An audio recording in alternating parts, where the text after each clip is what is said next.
Good evening, everyone. We're going to wait maybe one more minute to give people a chance to join us, and then we'll begin. While you're waiting, you're looking at our mission statement, and you're looking at our first place winning academic decathlon team. We're very, very proud of them, so I'm going to brag about them every chance I get. So we'll begin the meeting in 1 minute. Okay, so we are going to go on and begin. Thank you for attending. I'm sure more people will join us, and we'll try to mute people as they come in. I thought I set the little button to mute people, but I don't know what's going on. But anyway, welcome. Thank you for being here tonight. We can go on to the first slide, Dr. Amy. And you'll see our student council there looking so nice in their sweaters, and our varsity golf team. Just thought throughout tonight we'll be sharing pictures of students and the various things they do. But to start off, I wanted to, in honor of St. Patrick's Day, pray the Irish blessing, and I want to pray it over all of you, all of our parents and families who we want to bless. So, in the name of the Father, and of the Son, and of the Holy Spirit, amen. May the road rise to meet you. May the wind be always at your back. May the sun shine warm upon your face. The rains fall soft upon your fields. And until we meet again, may God hold you in the palm of his hand. Amen. So hopefully that's a good blessing for all of us in the whole world.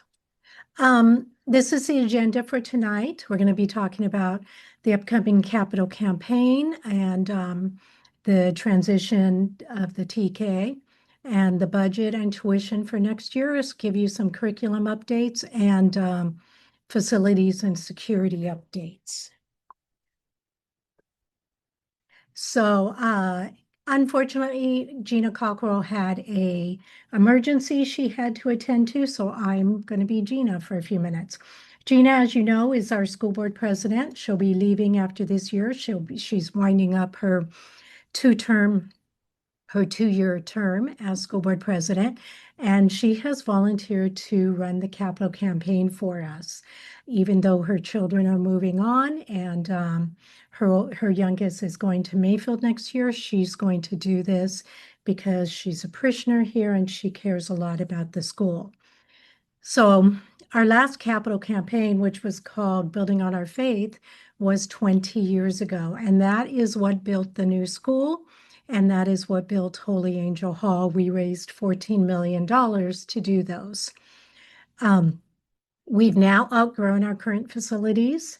As you probably know, we need at least 2 new classrooms, but we're dreaming even bigger than that. We're dreaming of space for our math classes because in junior high in particular, but even in the younger grades, we have all kinds of small group math classes going on. And sometimes they're happening in hallways, sometimes in the conference room, just kind of all over wherever we can find to put them. So we need some more space for that and for our resource teachers to do pull-out work with our students, which happens all day, every day here. We need storage space, PTO needs space, and we need space for all of our emergency supplies. That stuff, the PTO supplies and the emergency supplies are what's in those ugly bins in the corner of the yard. So we really want to build and get rid of those bins and make something nice and add some more space for our students. So that's kind of what we're talking about. Unofficially, we're calling it the next 100 years because next year in 2027, we celebrate our 100th anniversary. That's really super exciting. And so going along with that, we really want to plan for the next 100 years. And so that's what you're going to hear a lot about, which is the capital campaign and Gina. We've already hired an architect to help us with our initial planning. The architects are KFA architects, and we've already met with them. We've done a tour of all the spaces with them, and they have already begun to plan best use of space for us. We want your input for that. And so I've put a QR code up there. You can just take your phone right now and take a picture of that, and it'll take you straight to the survey, or the link for the surveys there as well. We will send this slideshow out to everybody, so you can also get it then if you want to do that. And I neglected to say at the beginning, if you have questions about anything, please put them in the chat. Any question, just put it in the chat. We're all three of us, Dr. Amy, Mr. Inigas, and I, monitoring the chat. And at the end, we'll try to get to some of those questions. Okay, so that's the capital campaign. And next, I want to talk to you about the transition that's taking place this summer, moving TK over here. So real quickly, we are moving TK into the kindergarten classrooms first. Before we move anybody, we are emptying and cleaning and painting and waxing floors and just making this whole primary, sorry, I'm pointing behind me as if you can see, but the primary classrooms brand spanking new. So we're going to make them all look brand new, and then we're going to move TK into the kindergarten rooms, and we're going to move kindergarten across the hall to where music and art currently are. So next year, music will be a traveling class until we can finish our capital campaign and build our new space, which will hopefully be a classroom for music and a classroom for art. Art next year, we're going to put in the ministry building. We're sort of swapping with TK, and we will have art up the street. And so students go to art once a week, and we will be walking them with security up to art once a week so they can go to their art class. We're also planning a primary play space for TKK and one, maybe even second grade, with a play structure and toys and things that are appropriate for their size. So that's all taking place this summer.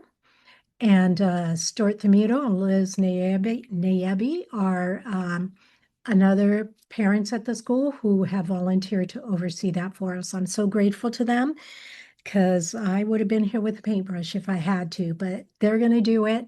And so we're really planning, and we're going to be ready for that transition. So that's it about that.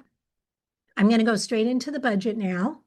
This is next year's budget. The rings, so we can give these to people.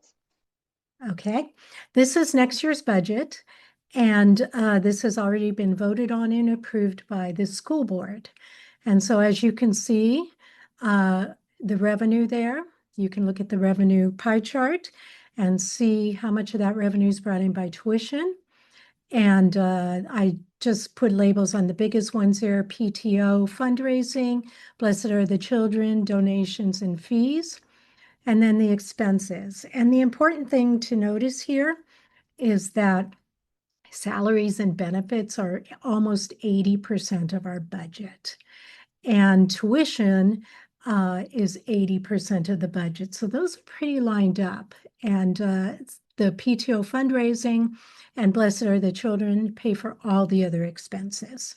So PTO is tasked with raising $260,000 next year, the same as this year. Blessed Are the Children is $410,000. That's the same as this year as well.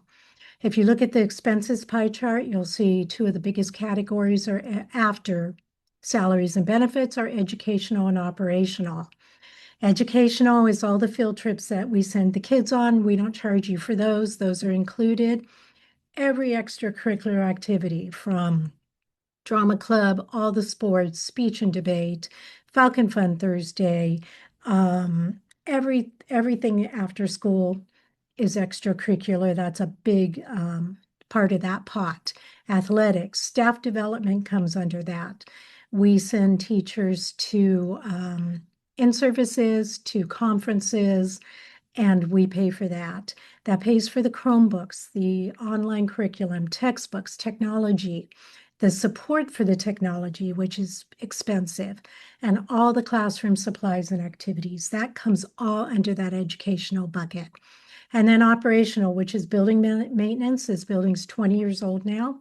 We've had to replace several HVAC units this year. Those come at a cost of about $15,000 per unit. Uh, Liability insurance, accident insurance, all the office costs, telephone, internet, utilities, security, all those expenses come under operational. And then next year we will have one new, well, actually, I'm going to talk about the tech fee on the next slide. But anyway, those are the budgets and those are the expenses. So Dr. Amy, we can go to the next slide. And this is the tuition for 2026, 2027. It's a 4% increase across all plans. We're really trying to keep tuition as low as we possibly can.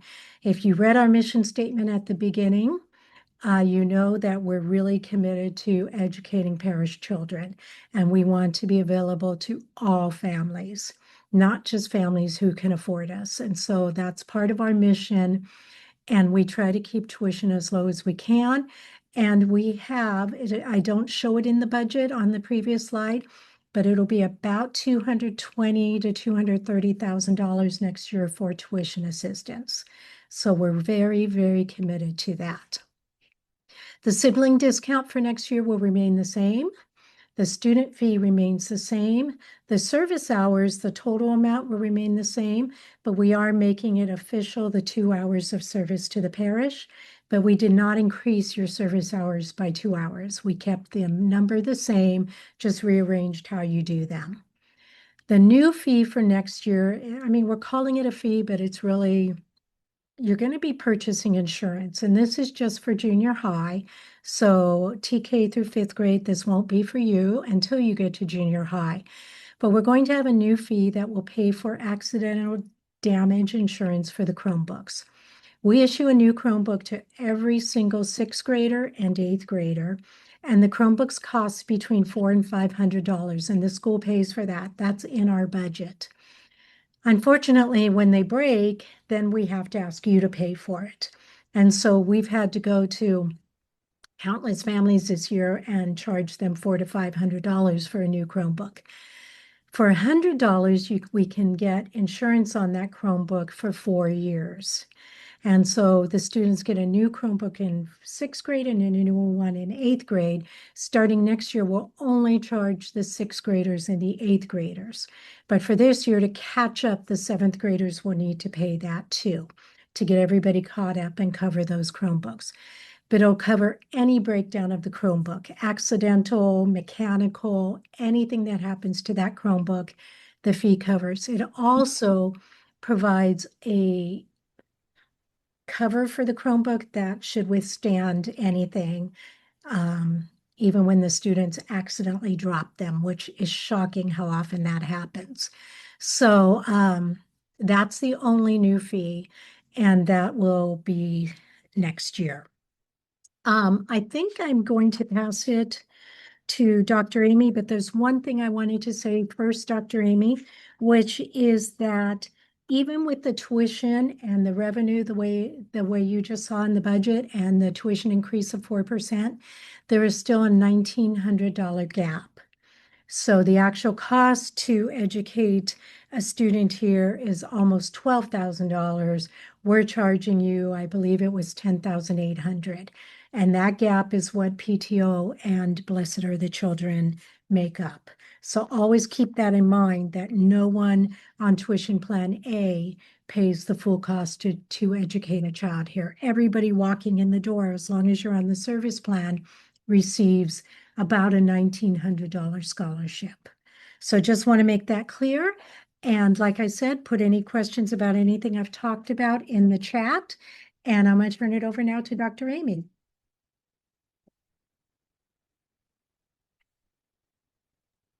Okay, thank you everyone for joining us. It's very nice to see you this evening.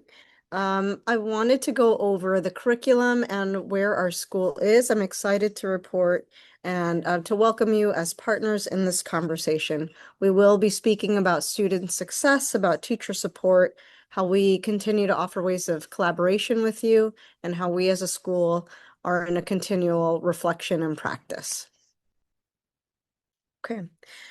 So of course, the reason why we're all here is for our children, for our students. I wanted to give you a snapshot of some of the STAR data. And earlier this week, I did send out a letter, and I know with your report cards that your students received, you did get their STAR scores for math, for reading, as well as a breakdown of how to understand those reports in particular. So just as a quick snapshot, we do track student data over the course of their time here at St. Philip from star window to star window and then even over time. Just to give you an example, we have some star information here from our current 8th grade class. Their star math scores in 6th grade, we had about 55% of students at benchmark or above benchmark as 6th graders, and now as 8th graders, they are at 71% of the class at or above benchmark. And with regard to reading, we have a similar statistic actually with those light green and dark green. We had about 55% of our of the class when they were in 6th grade at or above benchmark, up to that same 71% at or above benchmark. So we're really proud of our 8th graders. We also are proud of our students for their hard work, their teachers. With you as collaborative partners, we know that these trends are only possible with everybody working together to support our students. I did also want to mention that we do have a number of intervention programs. I know you're familiar with our resource teachers that we have at kinder through first, Mrs. Weiss, Christine Weiss at second and third, Mrs. Tish Zeichus, and fourth and fifth, Rachel McGrory, as well as in junior high, we have Mrs. Webster. All of these teachers work in collaboration with our classroom teachers, in collaboration with myself as we use STAR data to help navigate and plan interventions, whether it's in 2nd grade doing a Read Live program with 3rd graders or 4th graders as needed, whether it is small reading groups focusing on comprehension. I know this year specifically Mrs. Ramirez has even jumped in and helped with a small group of 2nd graders providing some intervention. So it really is all of us working together to support our students. And then on the flip side, we do have enrichment opportunities. You just heard about all of the spaces that we are utilizing in hallways, in the PLC, when nobody is in a classroom for challenge math groups in 4th grade and above. Also, I know that within the classroom themselves, teachers have book clubs where they pick a book and they encourage students, why don't you read this chapter book? Let's have a collaborative conversation and dialogue about what it is that we're finding with the themes of the novel, etc. Even for our younger students, we have these enrichment opportunities. I don't know if you've seen the little book reviews that have come home for March Madness. We're encouraging our students in the PLC and downstairs in the LC to read books, to have fun with the process, and also to build that team spirit as they go along the way. And for that small group instruction, not only is it in reading and math, but if you have a student in junior high, they may be working with Senora Gabella, working on a small group of Spanish support. So we are constantly finding ways to continue to enrich our student experience, to provide them support, whether it is with at-level, just extra check-ins, whether it's as an intervention or whether it's an enrichment opportunity. These are just part of our regular instructional practices that we are proud to say yield success of our students over the course of their time here at St. Philip. Moving on, we go hand in hand with teacher support. So our teachers, starting in the 23-24 school year, have been working on the writing revolution. This little snapshot gives you a visual of how that program works. And I know writing is one of the most difficult things that we can teach. What we seek to do with the writing revolution is teach similar strategies from kindergarten all the way through 8th grade that just build in terms of the content that the students are exploring. So all students, whether it's in kindergarten or 8th grade, are working on developing their writing skills at the sentence level. How can we make the writing come alive? And then from there, how do we use that information to create a single paragraph? From the single paragraph, we move on to revising, to underlining, note-taking, to create multi-paragraph essays, compositions, and then finally, by the end of 8th grade, in alignment with the curricular standards, to work on an argument or research-based process. So this has been a work in progress. You may have seen some of the graphic organizers coming home in your blue folders from kindergarten all the way through 2nd grade, where students are working on these skills. In terms of other areas of teacher professional development, Mrs. Ramirez just mentioned that we had teachers go to conferences. We really believe in professional development, not only to build teachers' content area knowledge, but also just to re-energize them. We have them, continue to learn as a school. We believe the ultimate goal is learning, and so that applies to our teachers as well. Within our grade level groups, we also have meetings, we have discussions about whether it's, a phonics activity, whether it's something from Writing Revolution, a content area, how would we grade a particular math test or assessment? These common conversations happen through structured meetings, but also in just collaborative, collegial conversations. As far as our content area goals go, our teachers are working towards alignment in 4th through 8th grade with math. We have a math team. In terms of K through 2, they've really been working on the From Sounds to Spelling program, strengthening those phonics skills. And then, as I just mentioned at the start, writing, now going from kinder all the way up to 8th grade. It's a work in progress, but we really believe that providing teachers with the support, with the coaching and feedback is going to, at the end of the day, really help everyone to make that progress. A big part of how we're able to achieve the student success is with your collaboration. This year, with conferences, you may have noticed, if it was your first year with us, we usually have conferences in December. We've moved them up so that this year, in October, November, you were able to meet with your child's teacher early on. We hope that this change has allowed you to get some more updated feedback, so you didn't have to wait as long, so it could be closer in alignment to progress report time, so you could have that regular communication, and then it'll allow you and your classroom, your child's classroom teacher, to build that relationship and that dialogue. Similarly, we also, with junior high, had our new 6th grade families and parents come in to actually meet the teachers at the junior high orientation. We've taken many steps such as these to increase that parent collaboration, to have it so that you feel that you have a relationship with the teachers and that we can all continue to work together to support our students. That communication not only extends to the weekly school emails that you get via now text message, you get that. You also receive that email from the classroom teacher. And then, as Jennifer mentioned with regards to the Chromebooks, just letting you know how the junior high Chromebooks are doing and how we might need to support that process. And finally, referrals for support, whether it's coming from the classroom teacher or whether you parents are reaching out to me. We are in this educational journey together. And while we may not always know the answer, we definitely want you to know that we are here in partnership with you.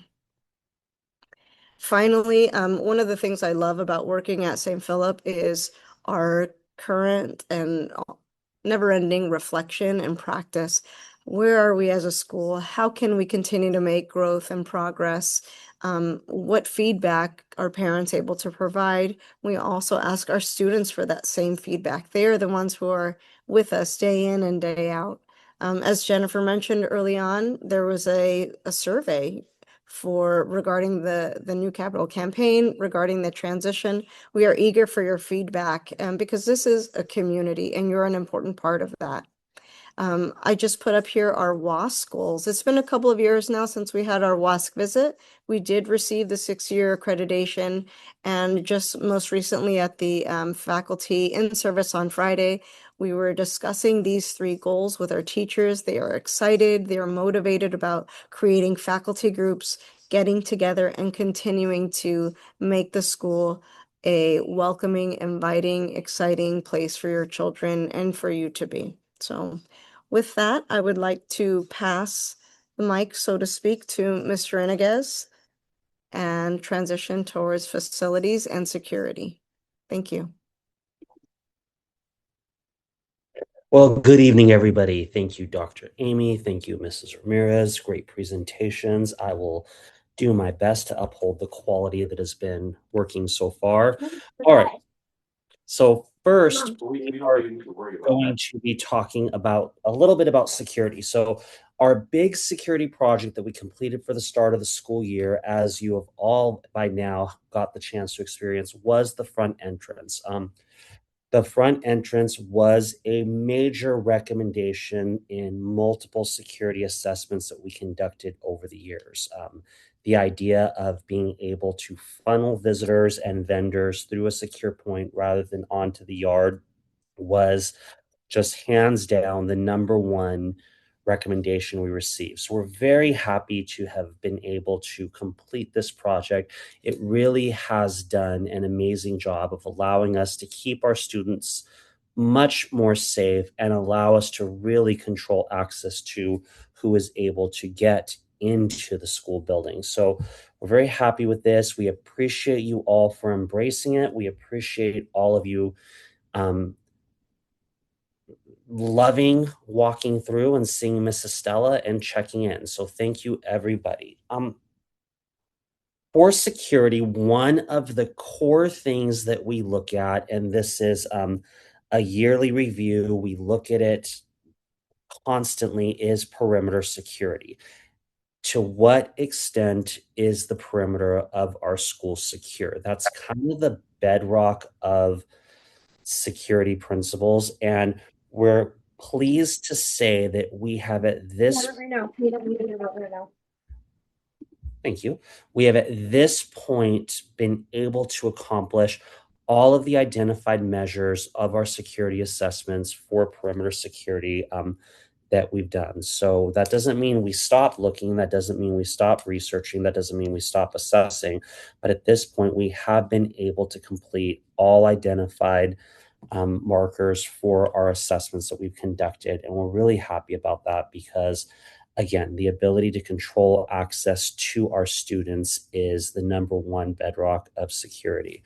Another area that we've really focused on this year, and you've probably noticed it, we don't like to publish the things we do too much because they are, our security measures, but we definitely have been increasing our focus on security during school events, things such as the Fall Fest, things such as book fairs, junior high socials, Halloween and whatnot.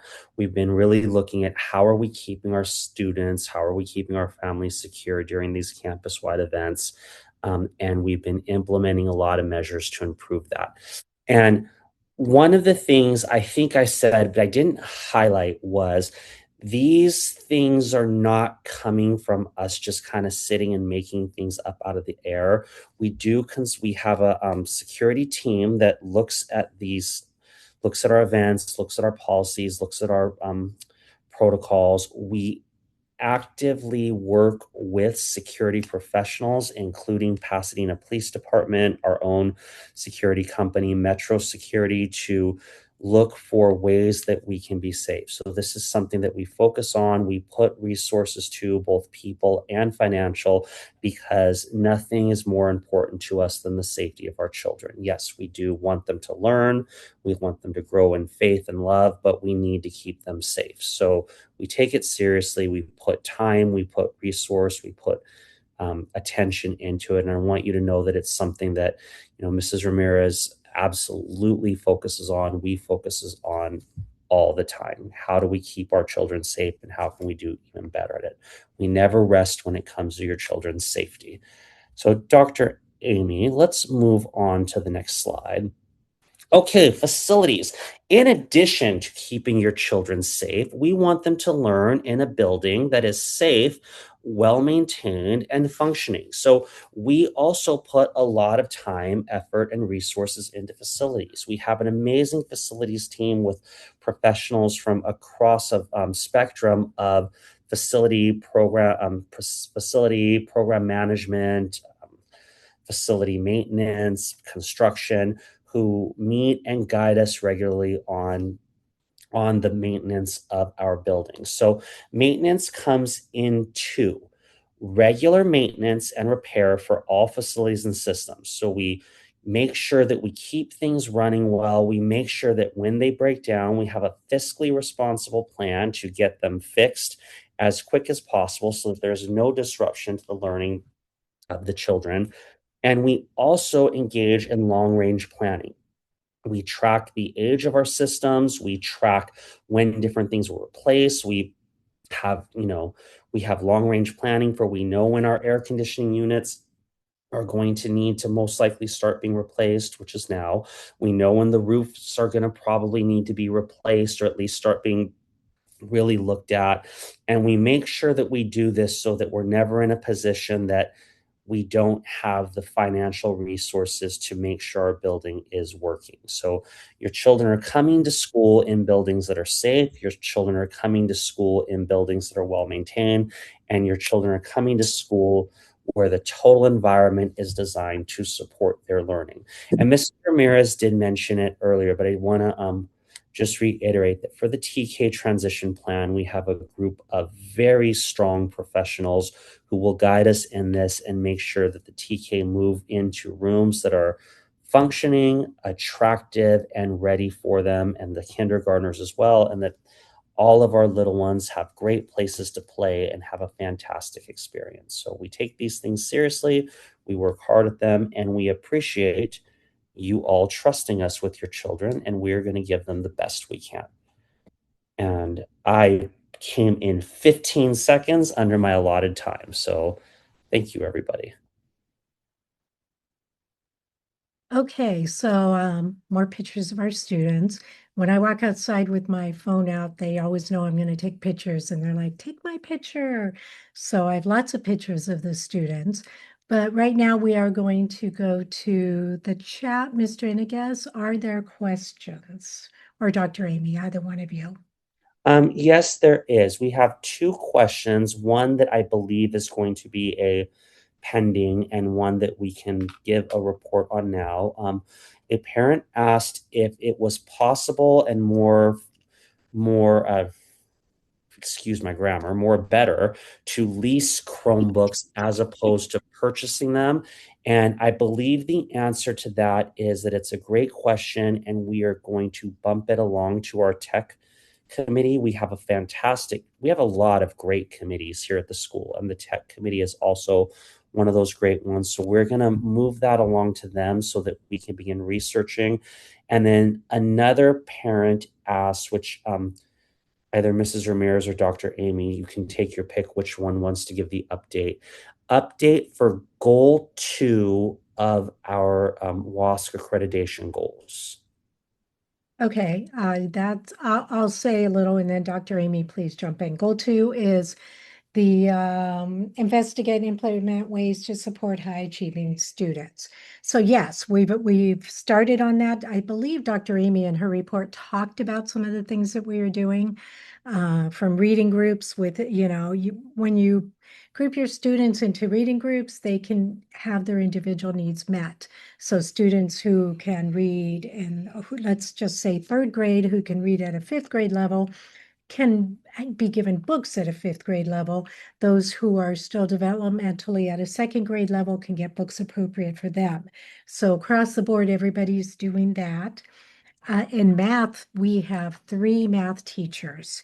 So, technically we could get by with 1 math teacher, but we have 3 math teachers because we take it very seriously, especially in junior high, but even in 5th grade, a lot of this has impacted 5th grade as well, where we're providing opportunities for small groups in 5th grade.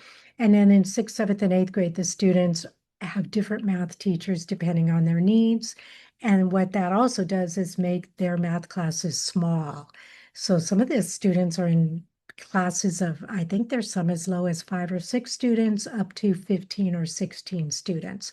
So it's a way to have a small math class for all the junior high students.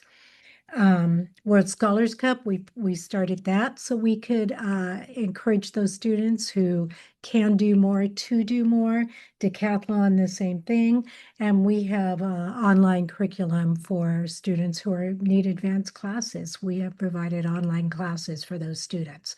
Dr. Amy, jump in.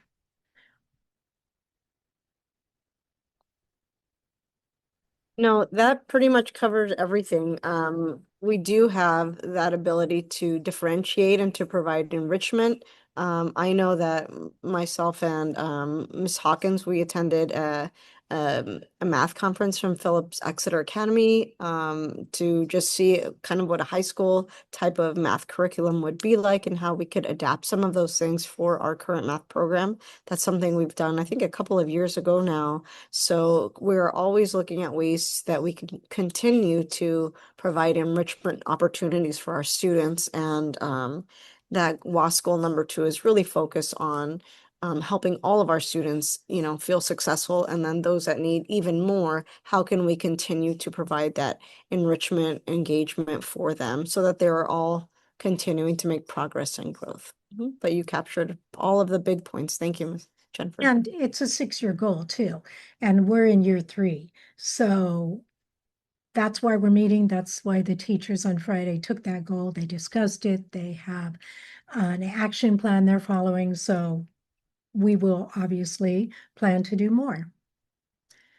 Mrs. Ramirez, there's another question. Though great answers. Thank you, Mrs. Ramirez. Thank you, Dr. Amy. Are we, St. Philip, looking to purchase adjacent parcels to help with the capital campaign, or is the principal strategy to build up? Yeah, so I think that that's a great question, and I will You leave can that. take that one, Mr. Iniguez. Okay, in terms of purchasing adjacent parcels of land, at this point with the price of real estate, it does not look like it would be a feasible strategy for us. It would probably take every ounce of capital campaigning plus mortgages and loans just to get a plot of land, and that would be without doing anything on it. In our research for the Caltech lot, we did look at potential purchases and land swaps, and the cost were astronomical. So at this point, our capital campaign will be focusing on how can we make what we have even more amazing for our students and community. Mrs. Ramirez, anything to add to my answer, or do you feel that that was? The first phase of this is the architect looking at all options. So we don't know what this is going to look like yet. We have our own ideas, but we're trying to stay neutral, stay open to everything, and see what they come up with. But yes, at this point, purchasing land, we're landlocked here anyway, and purchasing any piece of land, even close by to us, we don't feel at this time that we would be able to have the funds to do that. Mr. Iniguez, more questions? I think we must have done an amazing job because I don't see more questions on the chat currently. Okay. Okay, well, this has been recorded. We will be sending it out. Please participate in the survey. We do want your voice to be heard. I'm sharing the survey results with the architect, so she'll look at any and all ideas. And just want to reiterate to you how grateful we are to you for trusting us and how much we love your children. They make my day every day. They are the reason I come to work. And I know the same is for Dr. Amy and for Mr. Iniguez and for everybody who works here. Your kids are the most important thing to us, and we love them. So I guess that's it, and enjoy the rest of your evening, and have a great evening. Thank you, everyone. Thank you.